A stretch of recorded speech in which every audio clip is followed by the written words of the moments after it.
Japan और south Korea को target बना सकता है चीन अगर ताइवान पर अटैक होता है तो। अमेरिका ने भी चीन की हर हरकत पर नजर बनाई हुई है। ताइवान को हर संभव मदद का वादा दोहराया है अमेरिका ने। सवाल यही है कि अमेरिका अपने वादे पर खरा उतरेगा कि नहीं उतरेगा, या फिर वही जो बॉलीवुड का बड़ा मशहूर गाना है, वादा तेरा वादा वादा ही ना रह जाए। क्योंकि अमेरिका ने यूक्रेन के साथ क्या किया, अमेरिका ने अफगानिस्तान में क्या किया, अमेरिका ने इससे पहले ताइवान के साथ 1979 में क्या किया, ये तमाम रिकॉर्ड जो बताते हैं वो अमेरिका के ऊपर कुछ बड़े सवाल खड़े करते हैं।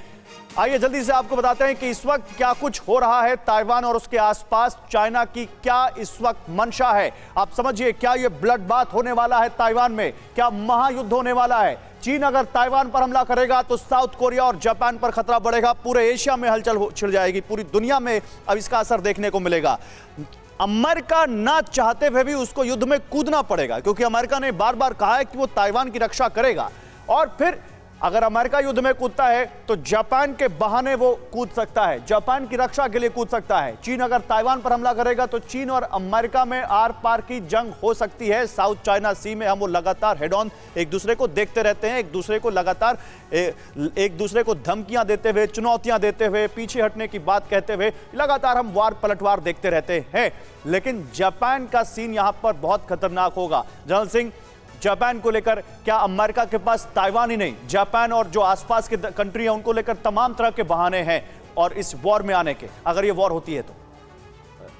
देखिए, मैं ना सबसे पहले आपको बताऊंगा गौरव कि मेरे ख्याल से, मेरी परसेप्शन के मुताबिक एक जंग इस साउथ चाइना सी या ईस्ट एशिया में लगने का मेरे को नहीं लगता कि हो सकेगा। देखें, चीन एक काफ़ी वाइज विजडम के तरीके से अप्रोच करता है। उसका टैक्टिक्स होता है सलामी स्लाइसिंग, जो कि भारत के साथ कर रहा है। दूसरा है, उसको पहचान है, इस समय इंडो पैसिफिक की मीट हुई है, शैंग्रीला मीट हुई है। वहाँ पे शैंग्रीला मीट के दौरान 5 नेशन डिफेंस पैक्ट, जो कि ब्रिटेन का, सिंगापुर, ऑस्ट्रेलिया, मलेशिया और इंडोनेशिया के साथ था, उसको उन्होंने एक्टिवेट किया आफ्टर 1971।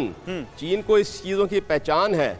देखें, ताइवान है ना, जो ये उसकी जो टेरेन है वो यूक्रेन जैसी नहीं है। यूक्रेन की ट्रेन सिंपल मिलिट्री ऑपरेशंस के लिए है। यहाँ पे जंगल, यहाँ पे माउंटेनस टेरेन है, हाइडआउट्स हैं।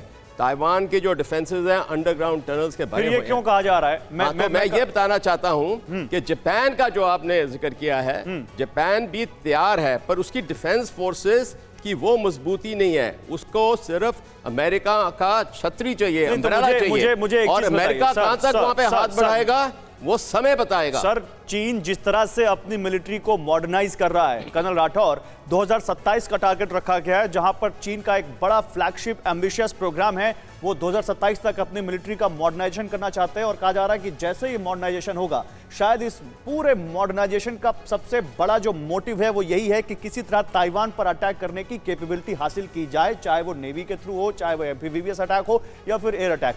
क्या ये 2027 का ये इस बात पे आपको दम लगता है, ये पूरा मॉडर्नाइजेशन इसीलिए हो रहा है? देखिए, ताइवान के ऊपर अटैक या साउथ चाइना सी में या जापान की तरफ, इस जगह पे एक शोडाउन असंभावी है, होगा। कब होगा?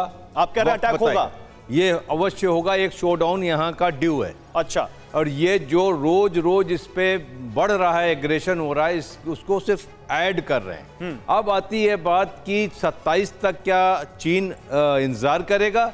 आज जो चीन की कैपेबिलिटी है ताइवान के ऊपर अटैक करने के लिए, वो is more than enough to overwhelm Taiwan. अब बात आती है कि ताइवान के पीछे अमेरिका है। ताइवान के पीछे अमेरिका है। जैसे एक वक्ता ने कहा कि अमेरिका किस तरीके की मदद देगा। मेनलैंड अमेरिका से या गुआम से बॉम्बर उड़ने से मदद नहीं होगी, वहां पर फिजिकल मदद की जरूरत होगी।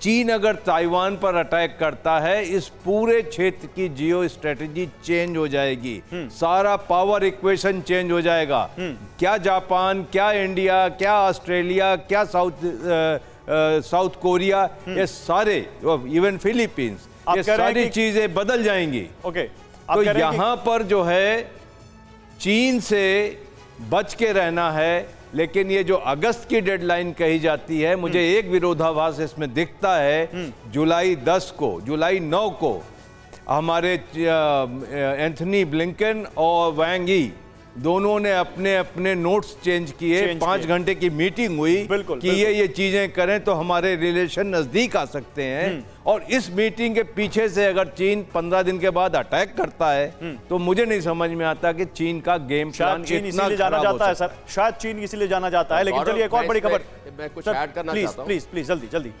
2027 का जो हम जिक्र कर रहे हैं, मैं आपको बताना चाहता हूं कि पीएलए का 100 इयर्स बनता है उसका, तो उसको सेलिब्रेट करना चाहते हैं to show to the world कि क्या उनका मिलिट्री की कैपेबिलिटी और क्या विक्ट्री स्टेटस है।